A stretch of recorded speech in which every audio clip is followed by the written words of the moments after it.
Hello everybody and welcome to the United Stand. This is your Manchester United Transfer News Daily, where we talk about all the latest Manchester United transfer news and give it that real fan opinion. And I've got a real buzz in my step today because it's Monday and I just feel the hotter meter's back and it's going to be a nice week in the UK weather-wise. And we've got a big game against Spurs on Thursday. And I just feel positive and I want to feel positive about Manchester United. There's been so much negativity over the last 6 years. If you get something to grab hold of, I'm going to grab hold to it. And maybe I'm an idiot. And maybe we're going to be let down. But I want to be positive. So will today be Harry Maguire Day? I don't know when Harry Maguire Day is going to be. I said this time last week I didn't feel it was going to happen until the end of the week. If it was going to happen, it didn't happen. So I'm not going to label anything. But what I do believe is that Harry Maguire will be a Manchester United player. And what I will say is I really hope it's done by Tuesday, Wednesday at the latest, so that then we've got time to go into other deals, because we've got to get some momentum. And I would love to be in a situation where somebody's holding a United shirt up officially before Thursday, so we can say, we've got that player in, we've still got 2 weeks to get another deal or two in. So that's what I feel about Harry Maguire. And hopefully at some point we will get something credible, because I think that's what we're waiting for. We're waiting for just somebody credible to come out about it now. We've had a lot of the periphery ones, credibility. Talking about credibility, the most credible outlet from Portugal is O Jogo. They are above Ebola and Record and everyone like that. They would be considered to be the best, I believe, in relation to reliability. So they were over the weekend talking about Bruno Fernandes. Nothing major like his agents flying into Manchester or there's a fee been agreed, but a story I actually think has probably got more weight to it, because basically they're talking about Sporting Lisbon are preparing for life without Bruno Fernandes. You can see it in their tactics and the players that they're looking at, and that a move to Manchester United is probable. I'll take that. I will take that, because it just keeps it ticking along. What you want with Bruno Fernandes is the story to keep ticking along. And maybe get a couple of English journalists talking about it over the next few days. Keep that deal ticking along, because it just keeps it in mind, keeps you still confident it's going to happen, keeps you having faith in what you've been hearing since March, and the fact that United are really in for this player and Solskjaer wants him. Because I tell you what, if for some reason Bruno Fernandes went and signed for somebody else, I would sit here and go, my mouth would drop. For many reasons, I'd feel like I'd been lied to, but more importantly, I would be like, who the hell are we going for then? Are we going to get no one? Because he just ticks the boxes. He ticks the boxes. He's a tenacious midfielder. He can put a tackle in. But the creativity, the movement of the ball, he's just perfect for what United need. And he's perfect for what Solskjaer wants. A player who's got talent, who would be in awe of Manchester United, very professional player. He'd be brilliant. And I would love him to come to Manchester United soon. And the sooner the better. But that might be a deal that maybe we're looking at next week. But look, as long as it's on the cards, I'm happy with that news from O Jogo. We'll stay with that. Talking about, I want to do Nicolas Pepe, but let's talk about Gareth Bale very quickly. Manchester Evening News have reiterated what they said a couple of months ago about Bale, really, to be fair, that Gareth Bale is not an option for Manchester United. He's not on the list. He might have been in the past, but he is not on the list for Manchester United. He was never on the list for Manchester United this summer. He's not the sort of player that they're looking at for the reasons many of us have said. You know, he's 30. He's not going to be, he's not really a player to rebuild with. He's expensive. There's concerns about his injury. He just doesn't fit injury record. He doesn't fit the profile of what Manchester United are trying to do in the way that they're looking forward over the next 2 to 3 years. And I said yesterday, look, if Gareth Bale was an option for Manchester United as a loan for a year, I wouldn't say no. I wouldn't say no. But long term, he's not really what we want. And maybe, I admitted it myself when I never wanted Bale. Going into this summer, I was adamantly, I don't want Gareth Bale. I don't want this overpaid Welsh Alexis Sanchez. And the only reason I've changed my opinion on it is because the transfer window changes your opinion on it, isn't it? It really is like that. It's like, it's like when it's lunch break and you've been kept back because you've been naughty by your boss. And normally you go to the dinner queue and there's loads of choice there.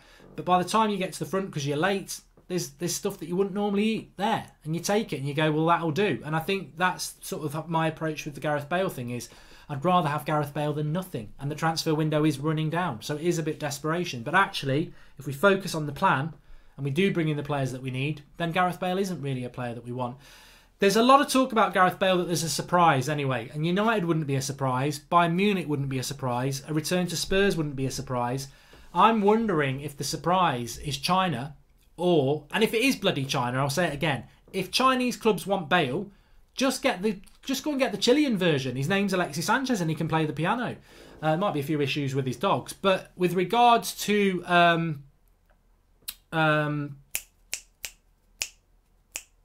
what's his face, Gareth Bale though, I think he's going to end. I mean, there's even I'll say it. I heard it as well.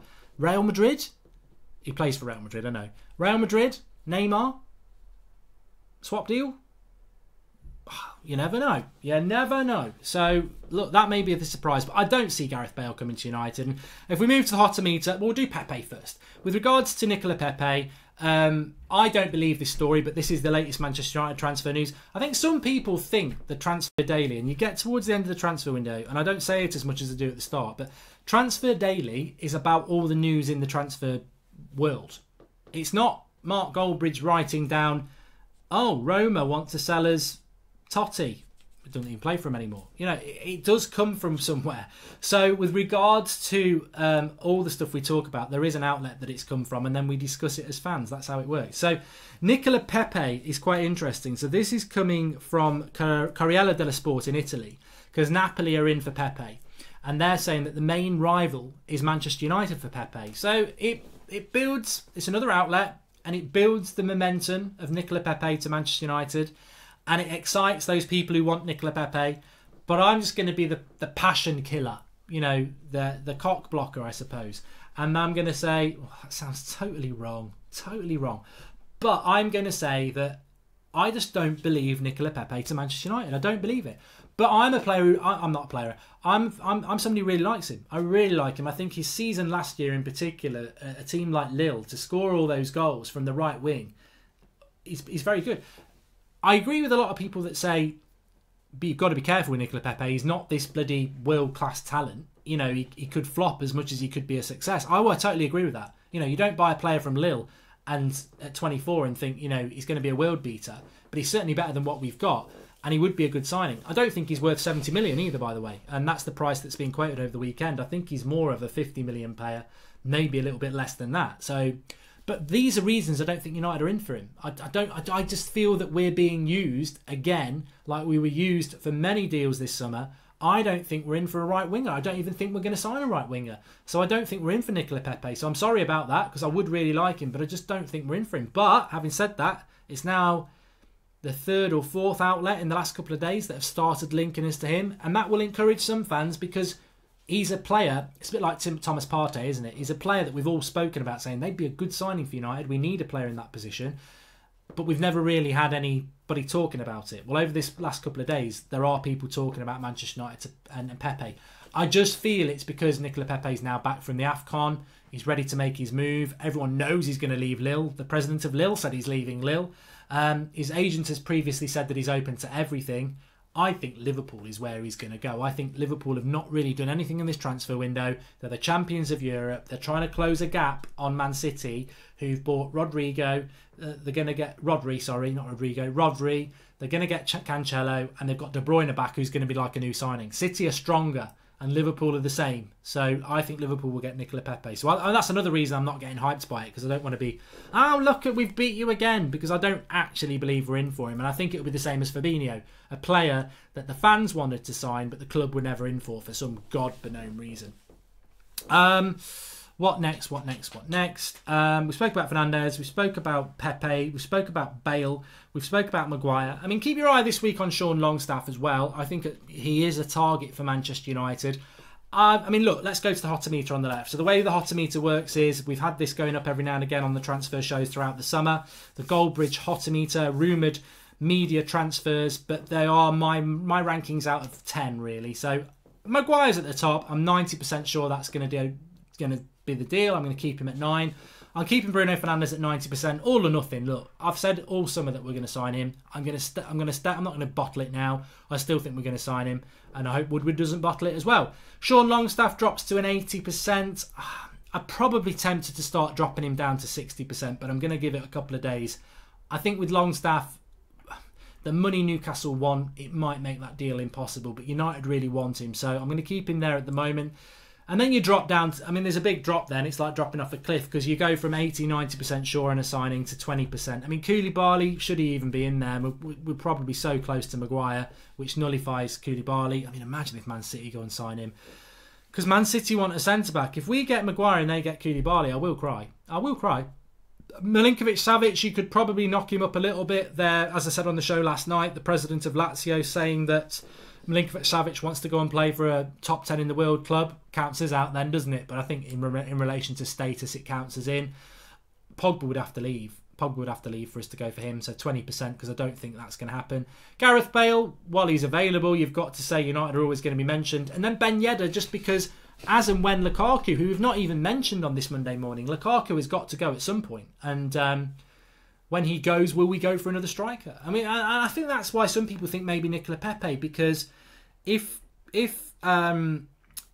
Lukaku goes, do you need to go for an out-and-out striker when Sanchez can play there, Rashford can play there, Greenwood can play there, Martial can play there?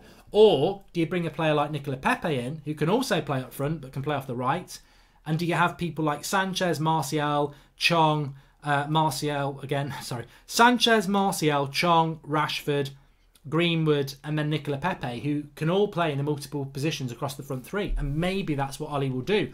Unlike in '99, when you had 4 strikers for 2 positions, the game's moved on. You have 6 forwards for 3 positions, and maybe that's what Ollie will look at, because I think Lingard's going to be more of a midfielder. I think Lingard becomes one of the midfield options, to be honest with you, which scares me, because does that mean that we lose one of our midfield signings? I don't know. We'll have to wait and see. Anyway, please do smash a like on the video. Get your comments in below on everybody there. Do you think there is a chance for Nicola Pepe? How do you feel about Bale not being an option for us? I think a lot of people will be happy with that. Is today or tomorrow going to be Maguire Day, or are you still thinking we're not going to sign him? What do you think about the Hotometer? Do you really think that those are... Do you think I've got it right with that? Is there anybody else that you think we should be talking about as well? Get your comments in below. Please smash a like on the video. Make sure you're subscribing if you're new. Hopefully this is going to be a big week for United, but I ain't going to make any big statements. I'm going to say hopefully. I think Maguire's coming in next, then it will be Bruno Fernandes. What's going to happen with Lukaku though? I mean, I don't know. I think that's a show in itself, but I don't know whether I want to do it. Thanks for watching. Speak to you all soon.